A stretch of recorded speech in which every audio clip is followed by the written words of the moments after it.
Llegó la mano dura, o si se prefiere decir, llegó la mano firme a un lugar del país. ¿Y quién lo diría? Llegó por Oaxaca. Ayer, en su discurso de toma de posesión, el gobernador de Morena, Salomón Jara, dijo: nuestro Estado iniciará un proceso de cambio estructural para orientar toda la acción de gobierno y generar una reparación y reivindicación histórica de nuestros pueblos y comunidades. Eso ayer. Hoy, a la 1 de la mañana, en su primer día de gobierno, el gobernador ordenó lo que nadie había querido hacer en 12 años, lo que nadie se había atrevido a hacer en 12 años: desalojar el Zócalo de la ciudad de Oaxaca.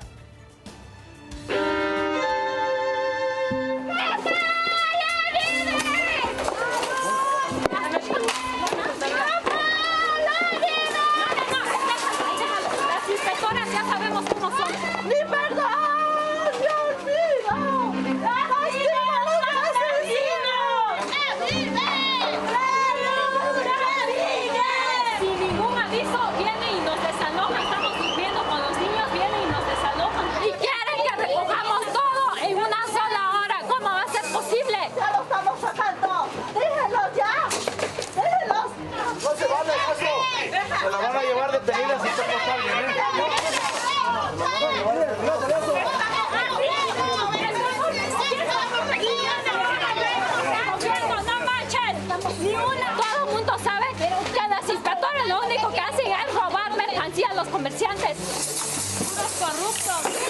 En Morena no hay corrupción, ¿no?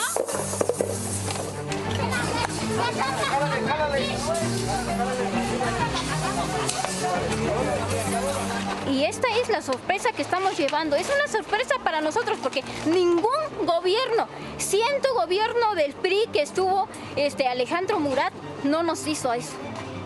Nos ignoró, sí, pero no nos golpeó. Ahora viene el cambio según, ¿y qué es lo que está pasando? ¡Muere tu pala! Buenas noches. ¿Cómo explica esto el gobierno de Oaxaca? Lo hizo en un comunicado. Ahí afirma que de manera conjunta el Ayuntamiento de Oaxaca, que encabeza también un morenista, Francisco Martínez Neri, de manera conjunta el Ayuntamiento y el Gobierno del Estado llevaron a cabo acciones de verificación del comercio informal en la vía pública, esto para recuperar el Zócalo y los portales de Palacio de Gobierno y, según dicen, con ello garantizar el libre tránsito de todas las personas. El Gobierno de Oaxaca afirma que actuó así después de agotar el diálogo. El gobierno de Oaxaca subraya en el comunicado que quienes hicieron el desalojo no portaban armas y que en el operativo estuvieron presentes además personal de la Fiscalía del Estado, de Derechos Humanos y del DIF, y que se cumplieron los protocolos para proteger de manera especial a mujeres, niños y adultos mayores. Y lo central, el gobierno de Oaxaca asegura que actuó así para recuperar los espacios públicos y que por lo mismo invita, y aquí leo textual, invita a todo el pueblo de Oaxaca a celebrar la recuperación de los espacios públicos. Esto no lo habíamos visto con otro gobernador de Morena. En su primer día, el gobernador Jara tomó una decisión difícil, controvertida, de riesgo, que conlleva el uso de la fuerza para desalojar a indígenas, a, como tanto gusta decir el gobierno, desalojar al pueblo, a los pobres. ¿Cuántos otros gobernadores seguirán este ejemplo, el ejemplo de Oaxaca? Estas son imágenes de cómo estaba el Zócalo de la ciudad de Oaxaca hace unos días y cómo quedó después del desalojo, en la parte superior, así estaba. Y son imágenes de hace unos momentos. Y queda ahí el sello del primer día del gobernador morenista Salomón Jara. Vamos a ver qué dice de esto, si habla de esto en algún momento el presidente López Obrador. Y hablando de gobernadores, hoy la mayoría de los gobernadores se reunió con el presidente López Obrador, se reunieron en Alvarado, Veracruz, para celebrar una sesión del Consejo Nacional de Seguridad Pública. Ahí, y quizá para sorpresa de muchos, incluido el gobernador referido, el presidente hizo una defensa y un elogio del gobernador de Nuevo León, Samuel García, de Movimiento Ciudadano. Yo quiero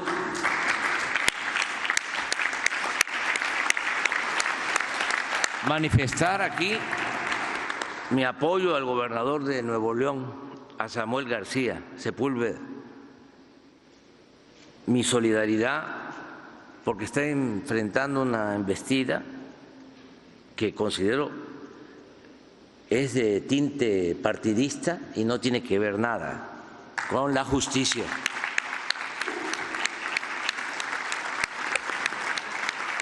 No puedo más que expresarme a favor del gobernador de Nuevo León. No puedo más que expresarme a favor del gobernador de Nuevo León. ¿A qué se refería el presidente López Obrador? ¿A las declaraciones encontradas que tuvo hace unas semanas con el secretario de Gobernación, Adán Augusto López? No. Antes de la sesión del Consejo Nacional de Seguridad Pública, el gobernador Samuel García le habría dicho al presidente López Obrador que estaba siendo víctima de una persecución por parte del Congreso de Nuevo León y por parte del actual encargado de despacho de la Fiscalía Estatal. Según el gobernador, según Samuel, lo están presionando para que le quite el veto al priista y ex candidato a la gubernatura, Adrián de la Garza, como candidato a fiscal. A eso obedecería el espaldarazo del presidente.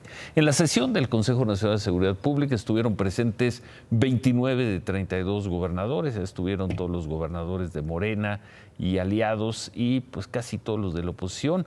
Faltaron 3, la gobernadora de Chihuahua, Maru Campos, la de Aguascalientes, Tere Jiménez, y el de Guanajuato, Diego Sinue Rodríguez. Los 3 alegaron razones de agenda.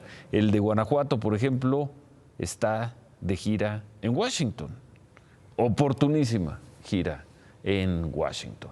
Y regresando al tema del uso de la fuerza pública, esta noche se cumplen más de 33 horas, porque el bloqueo sigue, un bloqueo de habitantes del pueblo de San Gregorio Atlapulco, esto es en Xochimilco, sur del Valle de México. Protestan por la construcción de un colector que ellos dicen los dejará sin agua.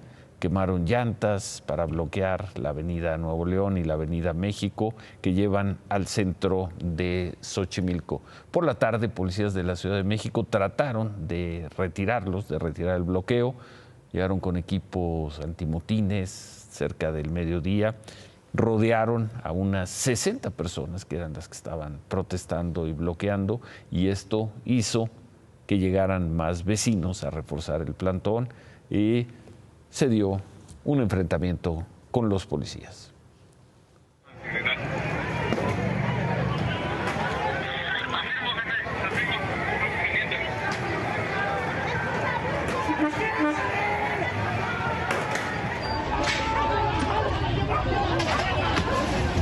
Eso es una mentada de madre.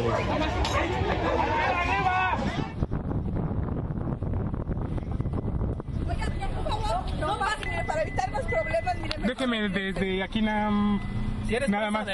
Sí, aquí nada más. Va para no. Mire, no, joven. 5 minutos y váyase, porque hace rato. Porque se le queman los carros, ¿Cómo se llama? Deja tu carro acá y vete, váyanse caminando. Es que no me toca. Ya sacaron los micros, ya sacaron los carros, los patrullas, porque cuando lo dijeron la gente iban a quemar a las patrullas. Ok, sí. Y ahí donde está el poste ya no vayan porque están más adornados.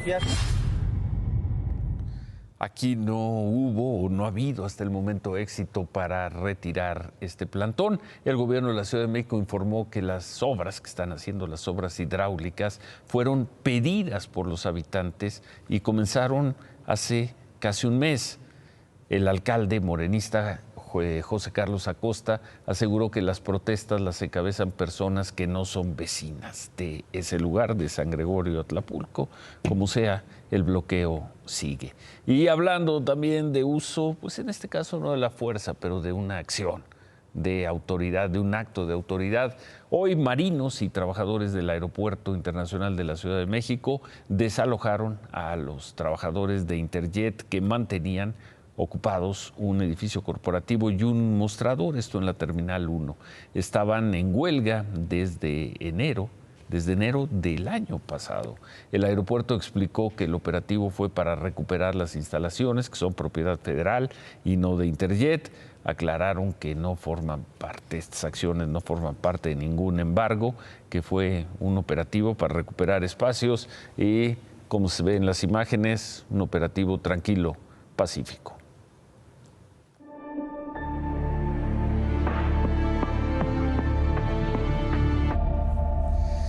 Vamos a ver esto está ocurriendo desde hace semanas en la capital de Durango y es otra de las historias que uno dice, ¿cómo es posible que esto ocurra en México, en los hospitales de México, sean públicos, sean privados?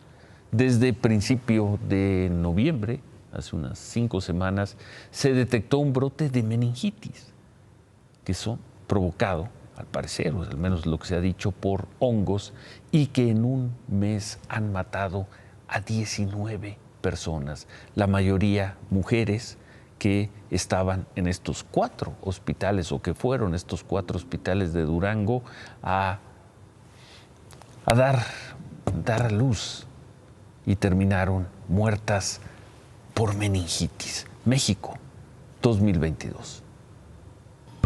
Cansado del camino, sediento de ti. Ella es Laura Verónica. Está en terapia intensiva. Él es su papá, don Enrique, quien ha pasado semanas sentado en esta banca en el Hospital Estatal 450 de Durango, mirándola en su celular. ¿Se la quiere ver caminar como ingresó a los... Claro que sí. Yo daría mi vida por ella. A ella le cobraron 25,000 pesos por operarla o por matarla, no sé.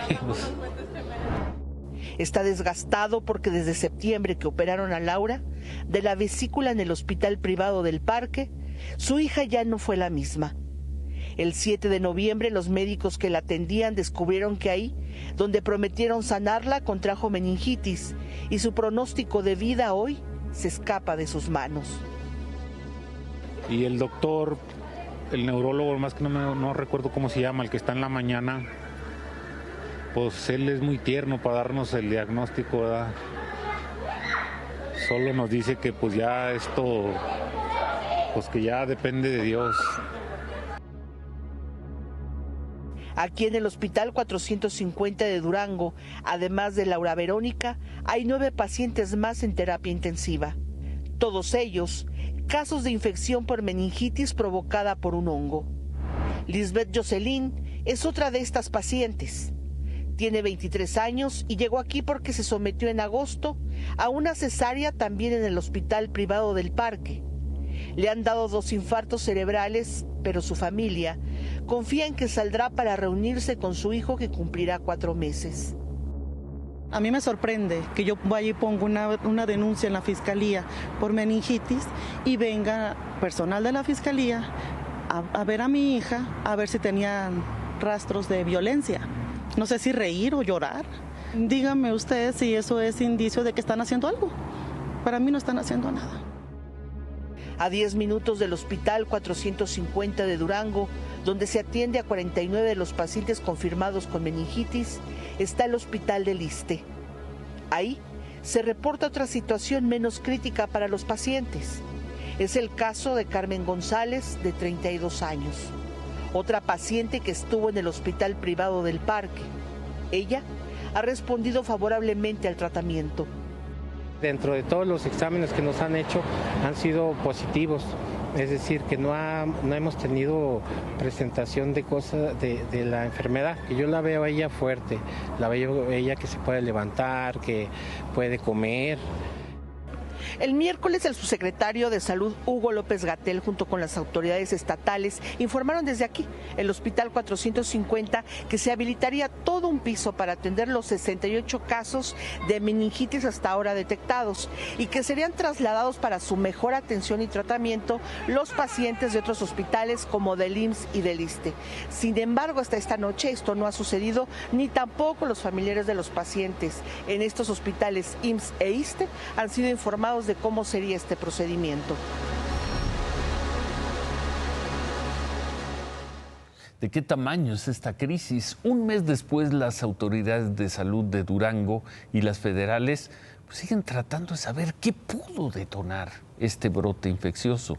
Se habla de un posible medicamento anestésico contaminado, pero no hay nada concluyente. Lo concluyente es que ya murieron 19 personas y hay 68 casos confirmados de meningitis. Y hay ahora una promesa por parte de la Secretaría de Salud que veremos, y aquí lo veremos el lunes, a ver si en el fin de semana se cumple. Lo que sí se sabe es que los brotes comenzaron en hospitales privados, 4 hospitales que hoy están clausurados: el Hospital del Parque, el Hospital Santé, el Hospital San Carlos y el Hospital Dicaba. Todos ellos están clausurados por, según la autoridad, operar con múltiples irregularidades en sus procedimientos sanitarios. Desde estos hospitales habrían comenzado a darse las infecciones, se decomisaron lotes de anestésicos, en fin. Vamos a seguir en el tema. Un juez de control le negó al ex procurador general de la República, Jesús Murillo Caram, la solicitud que hizo su defensa para obtener el beneficio de la prisión domiciliaria, esto por los problemas de salud que tiene, pero el juez argumentó que, pese a su estado, hay riesgo de que se fugue el señor Murillo Caram, quien se encuentra en la torre médica del penal de Tepepan y ahí va a seguir cumpliendo con la medida cautelar de prisión preventiva oficiosa que le impuso el juez, cuando menos por 3 meses. Por la mañana hablamos con el abogado del señor Murillo Caram, con el abogado José Javier López, quien dijo que esta decisión es peligrosa para la salud del ex procurador y que es inconcebible que consideren que Jesús Murillo Caram puede darse a la fuga. Ayer Ignacio Mier, el coordinador de los diputados de Morena, informó que en los próximos días se reanudará el proceso de desafuero en contra del presidente del PRI, Alejandro Moreno. El diputado Mier aseguró que no es una represalia en contra del PRI y hoy el propio Alejandro Moreno, Alito, mandó este mensaje. Hoy vuelvo a ser el blanco de la acometida, de los ataques, de las mentiras y de las amenazas del gobierno. Y aquí estoy firme. Se los dije cuando la reforma eléctrica. No nos vamos a ir a ningún lado. Lo digo claro y fuerte. La posición del PRI es clara y contundente. Votaremos en contra de la reforma electoral. Defenderemos la democracia de México al costo que sea.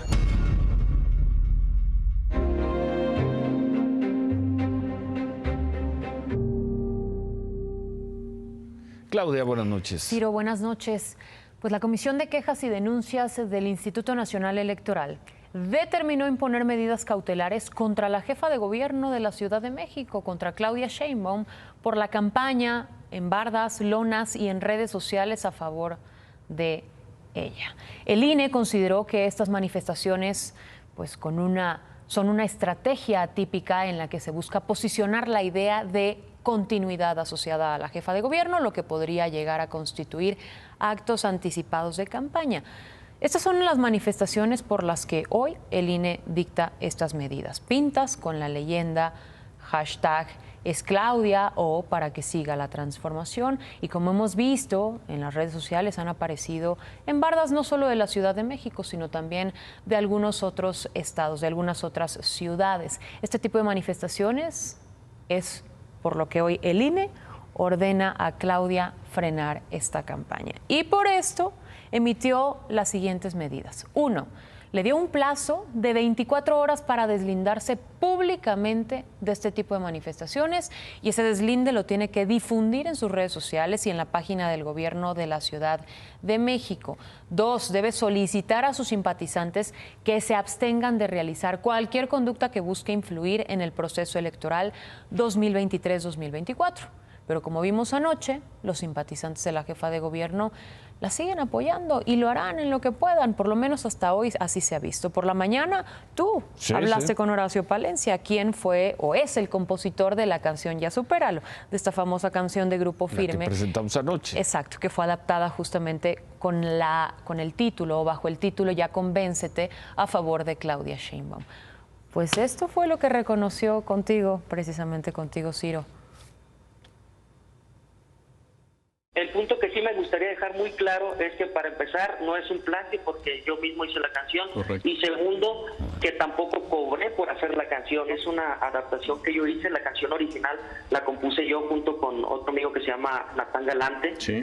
Y fíjate que todo esto se dio porque tenemos un amigo en común con Claudia, y este amigo en común me comentaba que a Claudia le gustan mucho mis canciones. Me llevé una grata sorpresa al conocer a Claudia en persona, y realmente me inspiré, más que nada, me inspiré en las cualidades que ella tiene como persona, como ser humano, como mujer.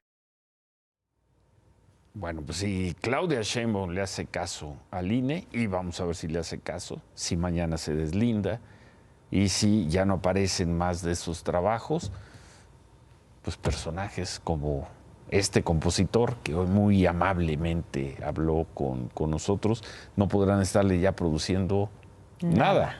Nada, tiene hasta mañana. Lo veremos, ¿eh? Lo veremos. Tiene hasta mañana a la 1 de la tarde. Una de las cosas que también desechó el INE, hay que decirlo, fue imponer medida cautelar a Claudia Sheinbaum por su participación en conferencias o reuniones en otros estados, porque estamos a 10 meses todavía del inicio de este proceso electoral. Y hablando de aspirantes, el canciller Marcelo Ebrard estuvo en León, Guanajuato. Fue al encuentro de la Confederación de Cámaras Industriales del Bajío. Pero pues sí, así lo vimos comiendo garnachas. Provechísimo. Disfrutando, por supuesto, de las famosas garnachas de León. También se acompañó del primer robot Avatar, del primer robot humanoide mexicano desarrollado en Irapuato. Incluso, pues bueno, tuvo algunas actividades, le preguntaron por el método de Morena para elegir al candidato presidencial en 2024, así es, y esto fue lo que respondió. Las encuestas yo creo que es una buena idea, nada más que pues, sí tienen que ser independientes. Tiene una serie de reglas que fijar Morena pues entre enero, febrero y marzo, ¿verdad? No, yo creo que el presidente va a respetar la encuesta. Bueno, y en otras cosas, hoy la Convención Nacional Morenista presentó su primer informe anual en el Club de Periodistas. La autoconvocatoria de la militancia para la militancia, como la denominó John Ackerman, uno de los convocantes, que anunciaron, 1, aseguraron que no se van a pronunciar a favor de ningún candidato presidencial, porque lo importante es el proyecto y no la persona. 2, presentaron la propuesta de proyecto de nación 2024-2030 con un enfoque en la radicalización de la cuarta transformación desde las bases. Va a ser presentado a los precandidatos de Morena de todos los cargos en 2024. Es un proyecto que además incluye algunas propuestas como la implementación de nuevos impuestos a las grandes herencias y a las grandes fortunas, la desmilitarización de la seguridad pública, la democratización de los medios de comunicación, el derecho al aborto, en fin. Bueno, veíamos al inicio del programa al presidente López Obrador en la sesión del Consejo Nacional de Seguridad Pública con buena parte de su gabinete y 29 gobernadores. Ahí el presidente López Obrador reconoció que los policías municipales siguen estando en riesgo y además lo reconoció así. Aún habiendo policías honestos, en lo local es muy riesgoso el cumplir con el deber. Se aplica, desgraciadamente, la máxima de plata o plomo, o los cooptan y se ponen al servicio de la delincuencia o los agreden. Ya no es abrazos o balazos, es plata o plomo. El presidente hizo también un llamado a los fiscales estatales para que actúen con rectitud. Aseguró que está comprobado que cuando los fiscales acuerdan con los delincuentes, se disparan los delitos. Claudia, gracias. Buenas noches. Ciro, no me puedo ir. No por lo menos hasta no comentar esto. El gobernador de Morelos, Cuauhtémoc Blanco, habló con los reporteros que estuvieron en el Consejo Nacional de Seguridad de Veracruz. ¿Habló de la violencia, de la inseguridad en Morelos? Pues no. Los reporteros por lo menos querían conocer qué opinaba sobre la eliminación de la selección nacional del Mundial. Esto dijo. Es un fracaso total. Yo creo que el entrenador tiene un poquito de culpa, ¿no? Porque pues, metes a un jugador que no está al 100%, que es Raúl Jiménez, y hay otros jugadores que están en condiciones, yo creo que ahí se equivoca. Mira, yo digo que hay un... Porque es que luego se enoja, pero pues no me importa. No, claro, usted puede. Luego se encabronan, pero es todo en conjunto, porque al final de cuentas, ¿quién es el que juega? Los jugadores, ¿no? Entonces ellos deben de sacar la casta en estos partidos que son importantísimos en el Mundial. ¿Qué consideras que debería ser el entrenador de la selección mexicana?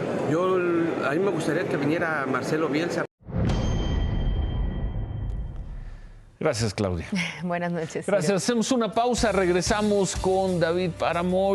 Tuvo que pagar otra vez el señor Ancira. Por ahí tiene un pleito con Manuel Bartlett. Regresamos con esto y con más.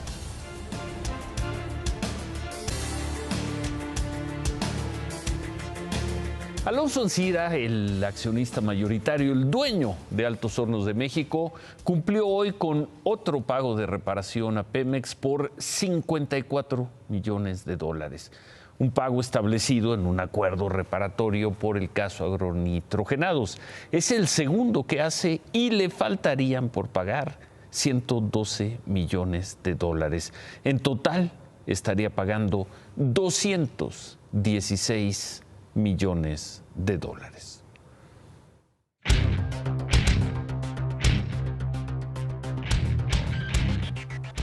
David. ¿Qué tal, Ciro? ¿Cómo estás? Muy buenas noches. Alonso Ancira está cumpliendo con su parte. Alonso Ancira llegó a un acuerdo reparatorio que lo sacó de prisión y que está cumpliendo. Pero los que no se están portando muy bien son los de Comisión Federal de Electricidad con él. ¿Qué le hacen? Le cortaron la luz a sus plantas en Coahuila porque pagó una parte del recibo, digamos, de energía, y la otra parte dijo, vamos a hacer un acuerdo considerando que tuve que pagar $54 millones a Pemex y que se mantenga. Y Manuel Bartlett, que lo único que sabe hacer es soberbia y perder dinero. Habría que ver los estados financieros de CFE, que son francamente desastrosos cuando es una empresa que tiene todas las ventajas, que opera monopólicamente, que incluso por defender a Comisión Federal de Electricidad estamos a punto de un panel dentro del Tratado de Libre Comercio y aún así pierde dinero. Bueno, pues de acuerdo con Altos Hornos de México, le bajó el switch de mala fe. De mala fe, no considerándolos y causándole daño. ¿Qué necesidad tiene Comisión Federal de Electricidad de andar haciendo ese tipo de cosas? ¿Le bajó el switch y lo tiene abajo? Y lo tiene abajo porque no habían pagado el recibo de luz completo. Sí, están usando, hasta donde está el comunicado de Altos Hornos, están usando sus plantas de emergencia. Pero alguien dijo que había que hacer grande a CFE y lo que lo estamos haciendo es a un Manuel Bartlett que se siente reyesillo. Remátala, David. Con la novedad que se confirma que sí hay secretario de Infraestructura, Comunicaciones y Transportes. ¿Recuerdan ustedes el hackeo que hizo que las licencias para el transporte terrestre y aéreo se detuvieran? Habían dicho hasta enero. Bueno, pues a partir de hoy se regresó con este servicio. Lo que es tener a alguien, a Jorge Nuño, al frente. Pues qué bueno. Gracias. Se quedan con todo el equipo del Mundial que importa. Buen fin de semana. Gracias. Ánimo.